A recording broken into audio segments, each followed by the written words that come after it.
South Africa سے اسد بھائی ہم سے سوال کر رہے ہیں کہ سر کیکڑے کا سوپ حلال ہے حرام ہے؟ اس مسئلے پر بہت بحث اور جھگڑا ہے ہمارے یہاں پر، اس کو واضح کر دیں۔ اسد بھائی اس مسئلے میں جھگڑے والی کوئی بات ہے ہی نہیں ہے، 2-4 منٹ مجھے دیں، انشاءاللہ تعالی مسئلہ بھی سمجھ میں آ جائے گا اور یہ بھی سمجھ میں آ جائے گا، اس میں ہم نے جھگڑا بالکل نہیں کرنا ہے۔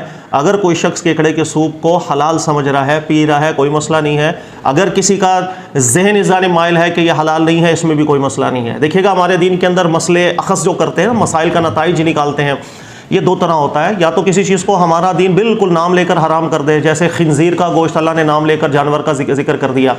دوسری صورت یہ ہوتی ہے نام لے کر اللہ نے کسی جانور کو حرام نہیں کیا ہوتا، بلکہ قرآن میں جو ایک اصول ذکر ہوا ہے اس اصول کے تحت ہم استدلال کرتے ہیں اپنی غور و فکر کر کے کہ آیا یہ اس اصول میں داخل ہے یا حرام ہونے والی چیزوں کے اصول میں داخل ہو رہا ہے، اس سے نتائج نکالے جاتے ہیں۔ اس کے اندر چونکہ اجتہاد کا تعلق ہو جاتا ہے، وسعت پیدا ہو جاتی ہے ہمارے دین کے اندر۔ بعض علماء کے نزدیک وہ حلال نظر آ رہا ہوگا، بعضوں کو حرام نظر آ رہا ہوگا، اس میں انسان کو جو قول زیادہ مضبوط دلیل میں لگتا ہے وہ اس پر عمل کرے۔ اجتہاد کا باب جو ہمارے دین میں کھولا گیا ہے، یاد رکھیے گا یہ بہت بڑی رحمت ہے اس امت کے اوپر۔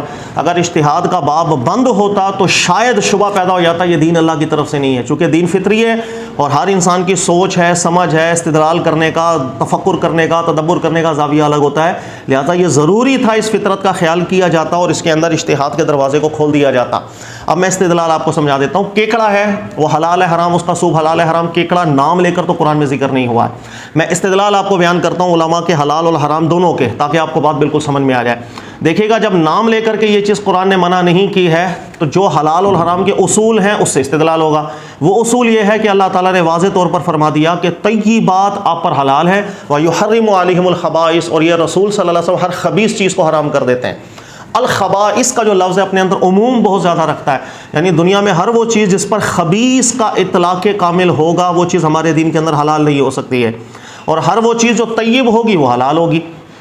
اچھا اب خبیث کس کو کہتے ہیں؟ یاد رکھیے گا کہ ناپاک چیزیں، گندی چیزیں، یا جس کو ایک سلیم الطبع شخص دیکھے تو گھن محسوس کرے اس کو کھاتے ہوئے، وہ سب خبیث ہے، یہ خبیث کے اطلاقات ہوتے ہیں۔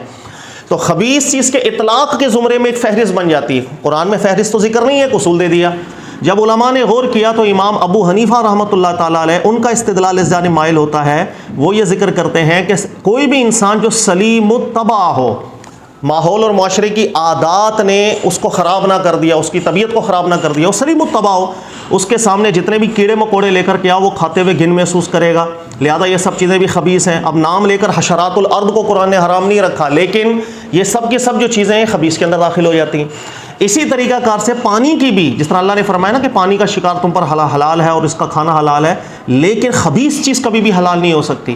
تو امام ابو حنیفہ رحمۃ اللہ علیہ کے نزدیک پانی کے بھی جتنی بھی جاندار مخلوقات ہیں، ہم دیکھیں گے اس میں ہر وہ مخلوق جس کو کھاتے ہوئے ایک سلیم الطبع شخص گھن محسوس کرتا ہے، وہ چیز کبھی بھی طیب نہیں ہو سکتی، وہ خبیث ہوگی۔ اسی وجہ سے امام ابو حنیفہ رحمۃ اللہ تعالیٰ علیہ کے استدلال کے اندر پانی کا، مچھلیوں کے علاوہ، مچھلی کی یہ تمام اقسام، اس کے علاوہ جتنی بھی چیزوں کو آپ دیکھیں گے نا کیڑے مکوڑے ٹائپ کی، وہ سب ایسی ہیں کہ سلیم الطبع شخص اس کو کھاتے ہوئے بالکل گھن محسوس کرتا ہے۔ تو امام ابو حنیفہ رحمۃ اللہ علیہ کا استدلال اس جانب مائل ہوا، اس سے نتیجہ یہ نکلتا ہے کہ جو کیکڑا ویکڑا ہے، خود دیکھیں کیڑے نما ہے، شاید گھنی محسوس کرے گا انسان، وہ اس کو خبائث کے اندر داخل کرتے ہیں اور منع کرتے ہیں کہ احتیاط یہی ہے کہ ان کو طیب نہ سمجھا جائے۔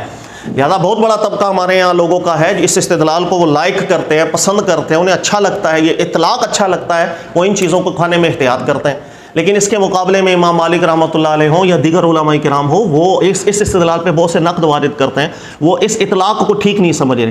اس کی وجہ یہ کہ سلیم الطبع شخص جب گھن محسوس کرے، سلیم الطبع شخص کی معرفت دنیا میں سب سے زیادہ مشکل کام ہوتا ہے، اور اتنا مشکل کام ہے کہ جس کی انتہا ہی کوئی نہیں۔ اس لیے کہ ہر انسان جب کہیں بھی کسی ماحول معاشرے کے اندر پرورش کر کے بڑا ہوتا ہے، وہی اثرات جو ماحول معاشرے کے ہیں وہ اس کے اوپر غالب ہو جاتے ہیں۔ ایک بچے کو جب ہم پرورش کر رہے ہوتے ہیں تو ہم وہی چیز کھلاتے ہیں جو ہمارے ماحول معاشرے میں کھائی جا رہی ہوتی ہیں، وہ وہی کھاتا کھاتا بڑا ہوگا، ان چیزوں میں اب گھن محسوس نہیں کرے گا۔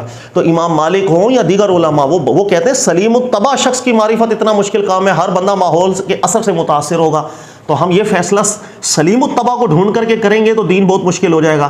اور اللہ فرماتے ہیں دین آسان ہے، رسول اللہ صلی اللہ علیہ وسلم فرماتے دین آسان ہے، تو ہم اتنا مشکل ضابطہ بیان کر نہیں سکتے. لہذا ہر انسان اپنے ماحول کے اثر سے متاثر ہوگا. سلیم الطبع شخص کے اوپر ہم فیصلہ نہیں کر سکتے، اس کی معرفت ہی بہت مشکل ہو جائے گی. بلکہ ایک عمومی حیثیت کے اندر دیکھا جائے گا کہ تمام مسلمانوں کو اجتماعی صورتحال کے اندر اگر ہم دیکھیں کہ وہ اگر اتفاقی طور پر کسی چیز سے گھن محسوس کریں گے، پھر ہم یہ فیصلہ کر سکتے ہیں کہ وہ خبیث ہے، ہم اس کو خبیث کے اطلاق میں داخل کریں. ورنہ کسی سلیم الطبع کو ڈھونڈ کر معرفت حاصل کر کر یہ اطلاقات ڈھونڈنا بہت مشکل ہو جاتا ہے.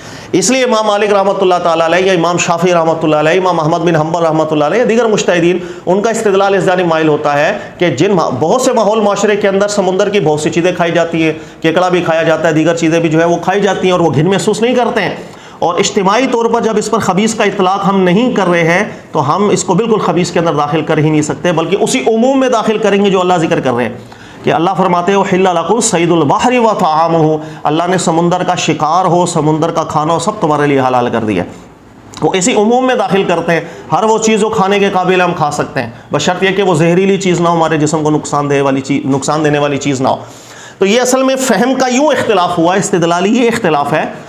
جب کبھی ایسے مسئلے ہوں جس میں اجتہاد کا تعلق ہو جائے، نام لے کر کے اللہ نے کسی چیز کو طیب نہیں کہا، خبیث نہیں کہا، ہاں ہمارے مجتہدین علماء کرام ان کے اطلاقات، ان کی فہم میں جب اختلاف ہو جائے، اس میں کوئی لڑائی کرنے والی بات نہیں، کوئی جھگڑا کرنے والی بات نہیں.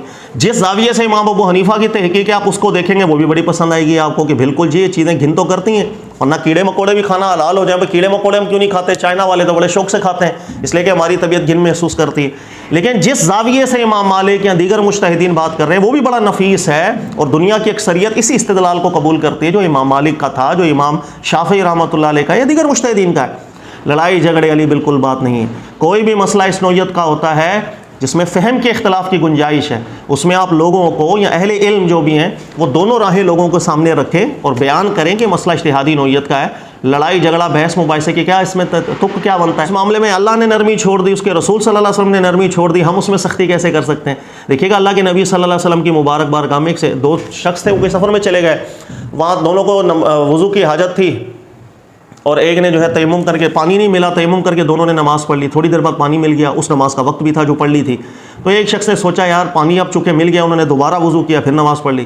ایک شخص نے کہا نہیں میں نے چونکہ تیمم کر کے نماز پڑھ لی ہے، مجھے لگ رہا ہے کہ دوبارہ پڑھنے کی ضرورت نہیں ہے، جو فرض تھا میرا ادا ہو گیا.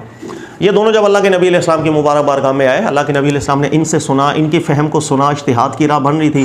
نبی علیہ السلام نے جس نے ایک دفعہ نماز پڑھی فرمایا تو نے سنت پا لی، تجھے اللہ نے 2 نمازوں کا ثواب دے دیا. تو جہاں پر ایسے مسئلے ہوں جہاں اجتہاد کی راہ کھل رہی ہو، واضح نص قرآن پاک کی عبارتاً بالنص موجود نہ ہو، وہاں اجتہادی مسائل، وہ سب چیزیں اجتہادی مسائل بن جاتے ہیں. فہم کی گنجائش وہاں پر بن جاتی ہے، فہم کے اختلاف وہاں بن جاتے ہیں. کوئی لڑائی جھگڑے کرنے والی بات نہیں ہوتی. اسد بھائی اللہ تعالیٰ سمجھنے کی توفیق دے. لہذا جو لوگ کیکڑے کا سوپ پی رہے ہیں اس کو بالکل نہیں بولنا چاہیے حرام پی رہے ہو، استغفر اللہ. ایسے مسائل کے اندر ایسی شدت نہیں کر سکتے. ہاں آپ کا رجحان امام ابو حنیفہ کی تحقیق کی طرف مائل، آپ احتیاط کیجیے بس. اللہ سمجھنے کی توفیق دے.